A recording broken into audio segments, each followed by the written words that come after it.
And for that, we bring in our buddy from Sounder at Heart and Pulso Sports, our buddy Nico Moreno, where it is Thursdays. Oh, and he's got stuff going on behind him with that monitor now. You're dialing it up, dude. Look at that. What's going on there, John?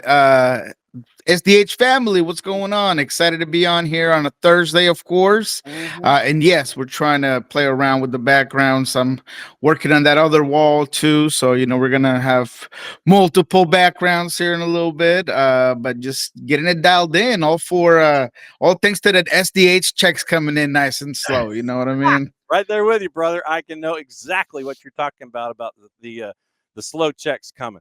All right, a couple of things that we need to get into. I know we've got to get into the round of 8.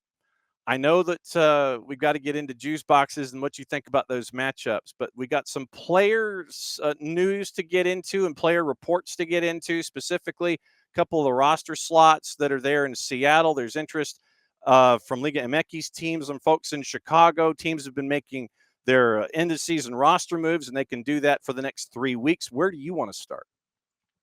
Yeah, we could start there. There's been some developments that I haven't quite shared.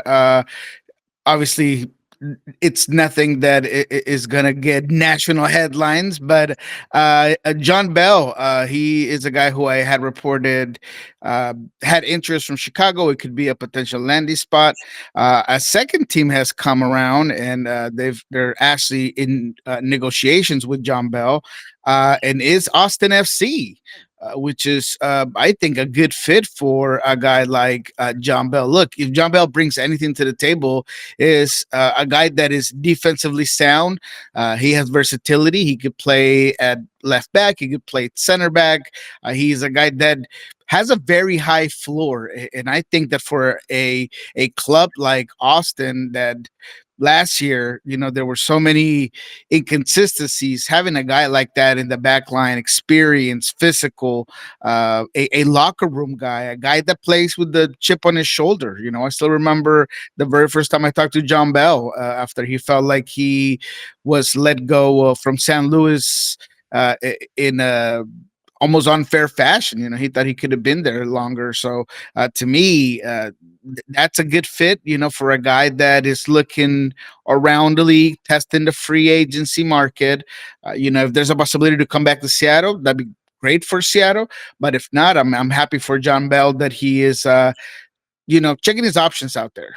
And he also mentioned a couple days ago, and this is the first chance we've had to catch up with you about it, but you think that JP, Joao Paulo's time is done in Seattle?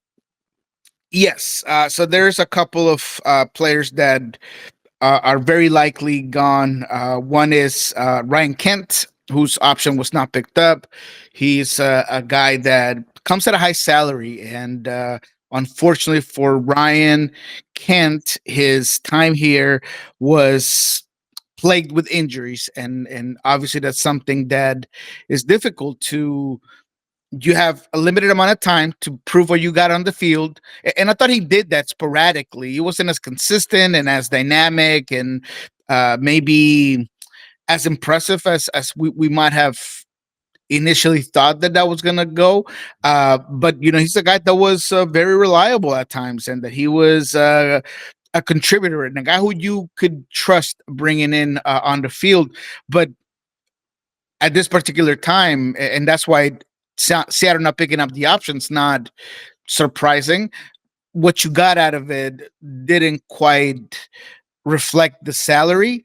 So you don't pick up the option. You try to figure out if there's a way to bring him back, but he's likely gone. Paul Rothrock is the other one that I could almost say that I'm very sure that he will not be back, simply because he's looking at the open market. He's testing the free agency at this particular time. There just doesn't seem to be a situation where negotiations are close enough from what Paul Rothrock and his camp want to what the club, the Sounders, are willing to offer him. And that'd be a loss for the team for sure. Paul Rothrock has been a guy that you've seen it all, right, John? We've talked about it here. And it's not just change your jersey, your Messi jersey for a Paul Rothrock. I mean, he's done it on the field. He's been productive. He's a guy that has all of the intangibles. He's a spark plug coming off the bench. He has the attitude. But I do believe that there's a limit on what he can provide in terms of that salary. And I think that's where Seattle's laying the line. They're saying, look, we really want you to come back. We appreciate everything you've done, but this is how much we're willing to pay. And if his camp is just a tad higher, 100,000, 150,000, 200,000 more, uh, at this particular time, there's no intent from Paul Rothrock's camp to come down from that expectation. So I think he's another guy that's likely going to be leaving. And JP, I think retirement is on the horizon for him. He's a guy that, look, he's put his heart and soul into his career. He left the ACL on the field for this Sounders team to get a CONCACAF Champions League title. He's been a locker room guy. He's been a mentor. He's a warrior. They call him El Maestro, some of the guys in on the team, because he does have that IQ. He's a student of the game, right? He's always getting better. But the reality is that between Father Time, that's always undefeated, and a very rough career, and injuries, his body, you could see it ached last season, and him getting back, it was just hard for him. Now he loves the game, so I think that there's still potential that he wants to continue to be a player and maybe go elsewhere if that's the case, or maybe take a real big pay cut and stay with Seattle. But right now it just feels like there's going to be no resolution. Obviously, my reports were that his option was not picked up, and that's absolutely accurate. So there's two options: either he goes elsewhere, tries to get what he's hoping to get out of a salary, he takes, I'm guessing, a pretty big pay cut, stays with the Sounders as a player, or he's talked about it at some point, maybe look into the coaching side of things, right? So can he be a Gonzalo Pineda or a Andy Rose that they go right off being players and get ready to go and be a assistant coach, and then eventually a head coach. Yep. And so we keep an eye on what's going on there. But yeah, the Rothrock thing, we talked about it last week with especially the financials. And you're looking at Rothrock probably wanting 600,000, maybe as much as 800,000. And currently that would be like 8 times what he's currently making, because I think he's just making over 100. And so I think that would be a large demand if you're trying to keep a Paul Rothrock around, especially with all of the other roster decisions you have to make. I could see them possibly going somewhere in the middle, 400 to 500, but I don't know if Rothrock would want to go to the middle. And I think that he would probably want to max out while he can. Yeah. Absolutely. And look, as I said in previous shows, it might not seem fair, but I don't want to call it inflation and the tariffs or whatever. I really don't. I'm just kind of playing around with it. But the reality is that players that come from abroad that have other type of profiles, even if they are not as productive on the field, at times their salary is set at a certain place, that a guy like Paul, who came in as a walk-on through the back door, earned his spot, was able to be productive. He might take him a lot longer to get to that spot of that 700,000-800,000. And that's just the way of the game. And it might seem unfair, but that could go across the league. So, when he hits the open market, I wonder if in MLS there is a team that's willing to pay him what he expects to make, when, as I just mentioned, there is kind of that non official baseline that all clubs kind of abide by. And for a guy that, again, he is a domestic player, he's a guy that kind of came into the scene pretty late, he might just have to take that 600,000 and then earn his way up to that 800, 900,000 at some point. Or maybe he goes out of MLS, and there is a team that's willing to pay him what he wants to make. Yep. You mentioned going out of MLS. Liga MX is interested in kicking the tires on Brian Gutierrez out of Chicago. And I'm intrigued about that one because we all know that they're going to come at you with the pocketbook, and it's going to be a decision that you got to make. And it's like, are you going? You staying? What are you doing? And you've got a couple of players that uh, are going to be either leaving or going Liga MX, according to Tom Bogert. Monterrey has submitted the bid to sign Gutierrez. Once again, he had 11-4 last year. He just got his Mexican passport. You've also got a couple of easy transactions, I think, for San Diego, where they pick up options and you're like, yeah, no, that was a no-brainer. You pick up the option on Verhoeven, you pick up the purchase option on Luca Bombino. Those were two guys that that were integral in your first year. And to me, it was no brainers to pick them up and keep them in house, considering what they did. And also considering you lost out on Milan Olaski for whatever reason. He signed with Philly. And it's like they didn't come up on an agreement. It's like the loan was over. Hey, let's come up with something. Iloski's like, okay, here's my number. San Diego's like, here's our number. You can't agree. And so he gets shipped back overseas to his parent club, long enough time to pack, basically, and then bring everything back over. Philly signs Iloski. We see what Iloski's done. I think San Diego learned their lesson in inking Verhoeven and Bombino after losing out, for whatever reason, on Milan Iloski. So they're keeping two dudes and not losing two more. Absolutely, and they should have learned their lesson, because, and that's a lesson that a lot of you know new GMs can be hit with, because sometimes it feels like you're doing your job by protecting the salary cap integrity, and saying, look, there's only so much I can do for you on this side. But when I look at Pulaski's 500,000 plus that he's making in Philadelphia, to me, that's a steal. That's a steal for a guy at a caliber, a guy that had proven it to you on the field. And that's the other part that I don't understand. He did it, right? He came on a loan. He did it.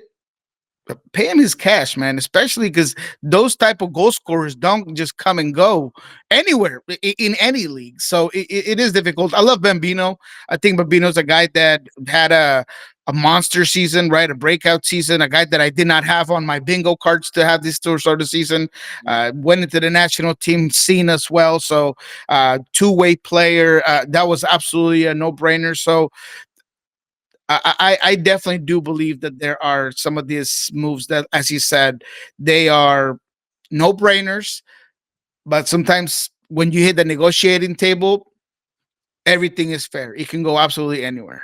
Yeah, and it definitely did that with Olaski. A couple of other teams. You have until December 10 to figure out what you're doing. So you got 3 weeks left for the clubs that are still in the playoffs and everybody else. You still have until December 10 to figure out what you're going to do and what your renewals and your contracts are going to be looking like for next season. Orlando City, the purple team, has made their announcements. They've declined options on Mercado, Shaq Muhammad, and Fabian Loyola. Cesar Arujo and Pedro Gallese out of contract. Negotiations with Robin Johnson and Kyle Smith, and a new contract with Wilder Cartagena. I mean, Gillespie with his price point, that to me, no shock that you weren't going to renew his contract. But, Loyola would have been a decent option financially, but out of contract. Arujo, Gillespie, and you're negotiating with Robin Johnson and Kyle Smith and Wilder Cartagena, you got a new deal. Early thoughts on what the purple team's doing?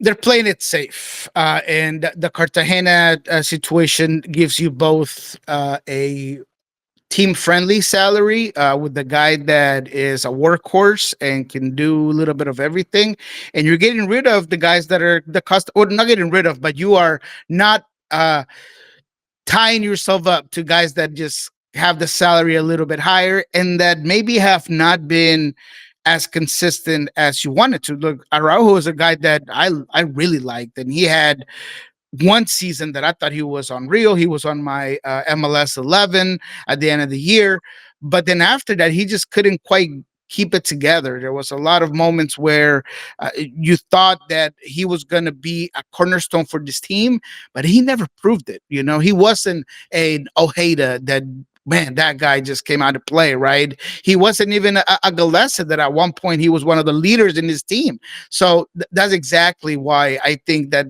Orlando and Oscar Pareja specifically, who apparently has no fear of being let go, obviously, and they're giving him the vote of confidence, and he's gonna just redo this team, reorganize it, and figure out what it is that didn't quite work last season. And I think one of those was the lack of dynamism from his center midfield. So they might go a different way than Cesar Araujo. Yep, and you also have to keep an eye on Alex Freeman, and it's going to be a decision for that front office. You know that the purple team's going to want to keep him, but you also know that folks are going to be kicking the tires on Alex Freeman. No, I think he's gone. I think he's gone. There's just too much. Okay. There's too many rumors, let's call it. His name is everywhere. I make a call and his name is out there. I mean, when I'm hearing about it, which, I'm in the lower totem pole with all these sharks out there, but definitely he's a guy that all you have to do is just kind of open the window and you hear his name being called out by some European teams. Alex Freeman. Absolutely. And after are a huge part of that red hot start for the UN Smith national team, and you score 2 out of the 5 that went into Uruguay. Yep. I mean, that gets you places. If there is a things as good marketing when it comes to being a soccer player, scoring 2 in Uruguay is top of the line, baby. So yeah, he's definitely a guy that I think will be out of there, especially after the World Cup, because you're talking summer transfer window and end of the tournament, and you got to figure out, okay, what's your future with that 1 year left on his deal. Maybe it's that summer window if he's still rolling with the national team that you might hear some news with Alex Freeman. Nashville declined Acosta, Brugman, Eck, Julian Gaines, Tate Schmidt, Wyatt Meyer, and Joe Willis, which I thought was interesting. Probably looking hit him as maybe a lower price point. I don't know. Out of contract, Teal Bunbury, Taylor Washington, who retired at the end of the season, and Walker Zimmerman. So I'm thinking you're looking at price point for Willis and Zimmerman, and Bunbury. I'm thinking anybody that wants to chase after Bunbury is looking at price point. And the fact that I think Teal just had his 412th birthday. I think that's kind of what you're staring at with Nashville, I think. Yeah, and Willis, you might be looking a lot of the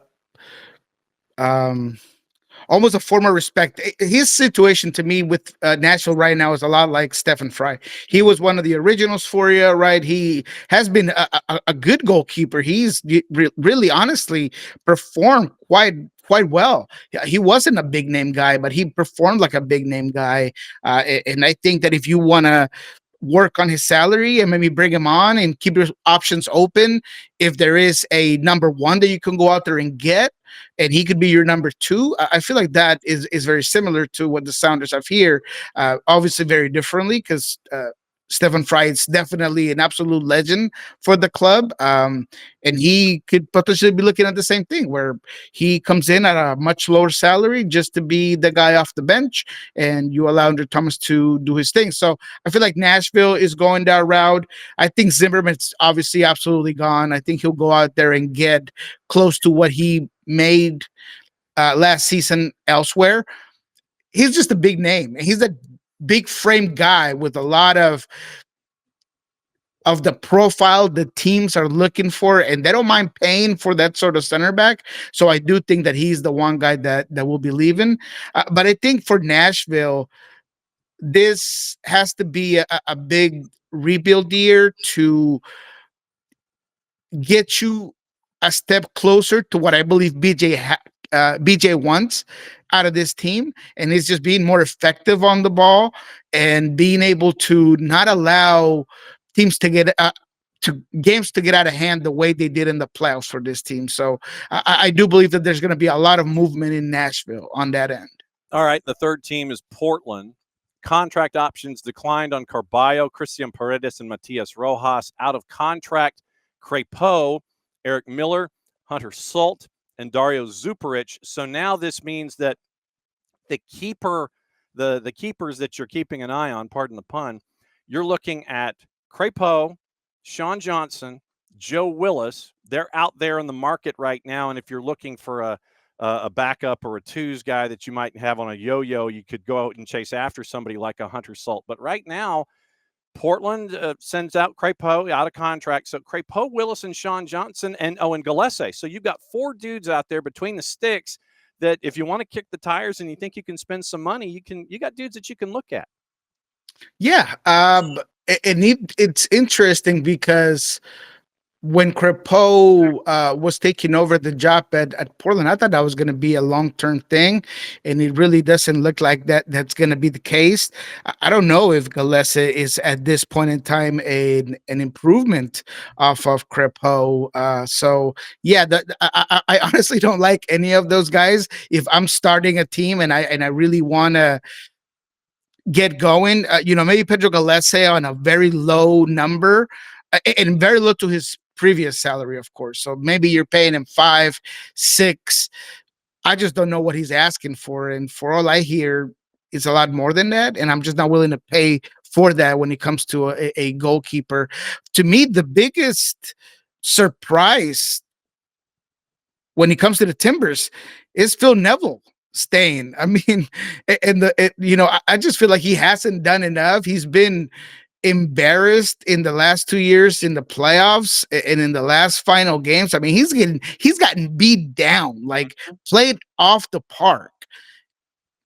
And I just haven't seen an improvement. And so when we talk about all these moves, the first thing that comes to my mind is I don't know who the coach is going to be next season. If it is Phil Neville, then I don't even know what he's going to want to go get, because in his time in Portland, I've yet to see what it is that he focuses on. He said defense, he said offense, is it? I don't know. There is no identity to this Portland team. So that's the biggest question for me is Phil. And is he the answer to what the Timbers want? Because I just don't see it right now. It's good for Seattle. I know a lot of fans. This is a true story. I have fans that we've at times when I go drop off my daughter at Starfire, they're like, "Hey man, let Phil Neville be in Portland. We would love to just keep the guy there so we can continue to beat that team down." So there is that understanding that Phil might be dragging that team down. All right, we got 4 matches to get into here this weekend. Vancouver, and this one is Saturday night late, 9:30 kick. Vancouver favored against LAFC at a plus 114. LAFC is a plus 200. 90-minute draws a plus 250. What do you think? That's the game that I'll be looking for this weekend. There's everything to like about both teams. I think Vancouver is a team that, depending on how healthy they are, you could see the highest potential of that team specifically. LAFC has the guns, but Vancouver has the collectiveness. They have the cemented team behind the electric guy like Thomas Mueller.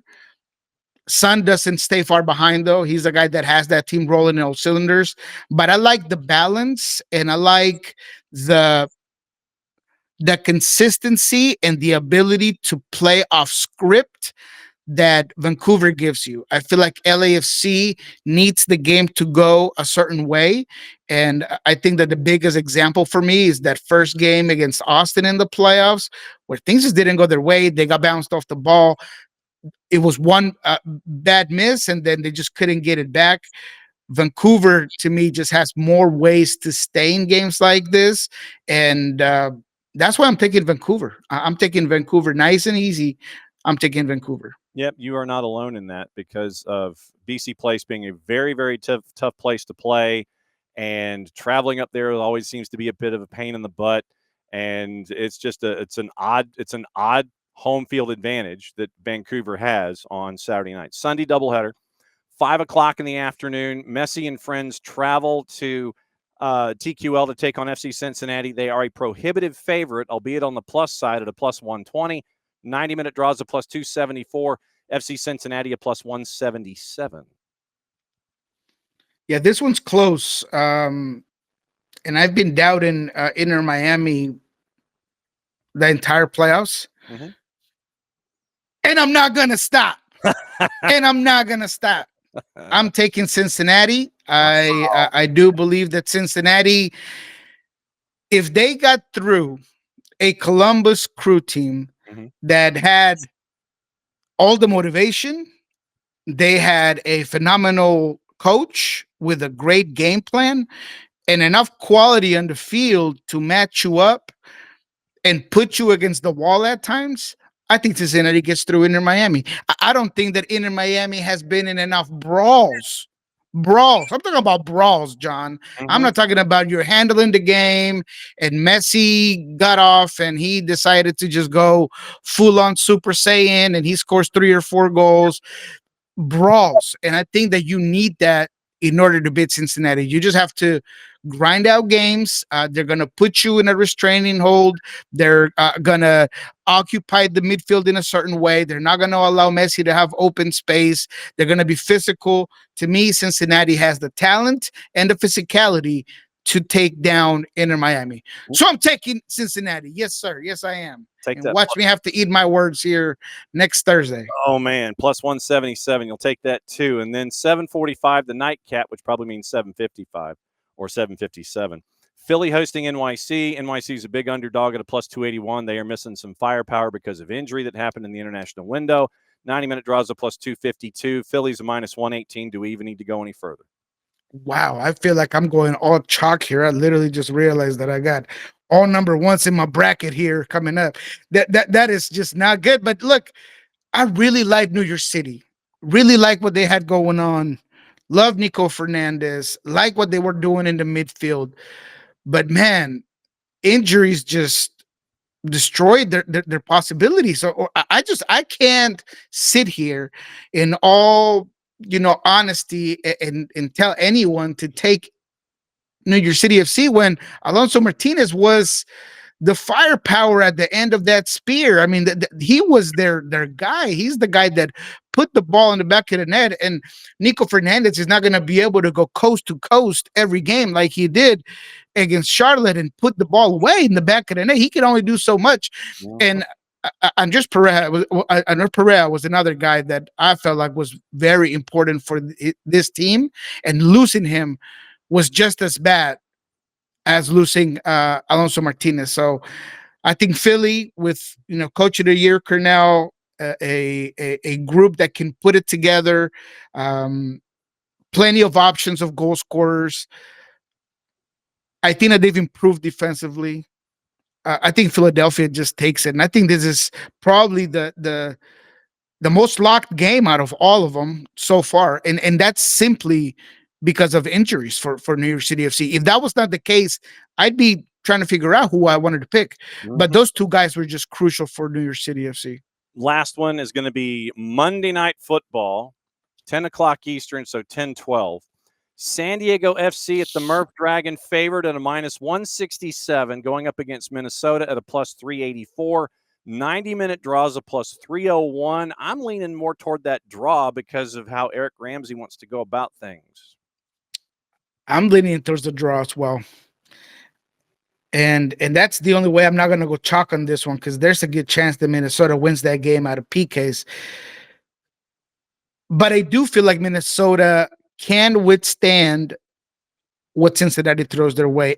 And look, this is obviously not going to sit very well here in the Pacific Northwest, because we're still salty over Minnesota getting the team out eliminated. But the reality is that they're built for it. And although the Sounders kind of put together a very good blueprint on how to beat that system down, I do feel like this team is playing with a different type of mentality. I feel like they smell blood in the water, if you will, where it's like, man, we just beat a big team. And look, yes, they were the underdog, right? Sounders were the fifth seed, but when it comes to the hierarchy of MLS, they were, they were made guys. They're a top family, Mhm. and you took them down. So you took him down in an awful game, and I thought that was pretty cool by Eric Ramsey when they eliminate Seattle.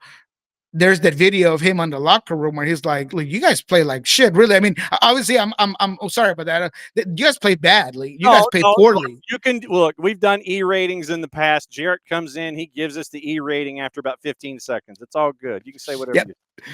But yeah, he goes into it and he's like, "Look, we won and we're excited, we're happy, and you guys did it. Well, you guys played poorly and you guys still got through." And I think that's true. I really do believe that can really get a team going, saying, "Look, even when we play poorly, we can beat a team like Seattle. We can hold on and try to make life difficult for San Diego FC." Now, I do believe that they're going to need to do a lot more of the dark arts. I think they're going to have to slow the rhythm of the game. They're going to have to be very physical. There's going to have to be a lot of, hack a shack type of moments, so you don't allow this San Diego team to get over on you. But yeah, I like the draw, Minnesota San Diego. All right. So, what else is going on with you this week at Sounder at Heart and Pulso Sports since you're not going to the Providence and Swedish campground and 5-minute oil change? Well, that's the biggest question, man. I'm waiting for the Sounders to set up this end of the season presser, man. I feel like I cannot, you know, reach to them anymore. I mean, they're probably like, man, this guy's gotta, just calm down. So it all depends on what's happening. It sounds like maybe next week the team will have that end of season presser. So we'll obviously have that on Pulso Sports. I do plan to do a couple of open spaces for the fans that have a lot of questions. They've been all over my DMs on moves and stuff. So I'm gonna do a couple on my personal X. I will put together end of the season roundtable as well for the Seattle Sounders specifically, of course. And then on Monday with Ari in Lobby's Coaches Kickoff, we will obviously break down the week that was in MLS. We'll look at this game, see how things played out. We're probably going to do a lineup builder for what the Sounders team could look like next year with what we know so far.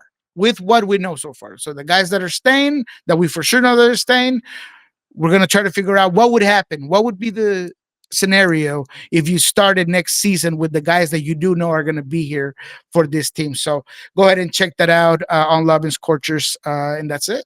As always, my friend, it's great to see you. Great to run through everything going on in Major League Soccer and chop it up as we get ready for the round of 8.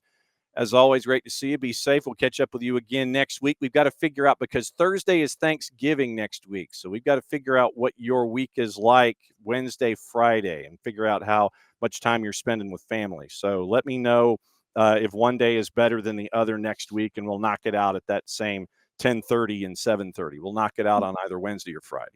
Yeah, I'll tell you, Wednesday for sure will be a much better day for me. Friday, I'm totally out. You're with the fam on Friday, man. That whole weekend is gassed out for you. Oh yeah, man. Kids coming back home and stuff. Got to be moving them around and stuff. So it's gonna be a busy week. So yeah, Wednesday works, and hopefully we have some more stuff to talk about.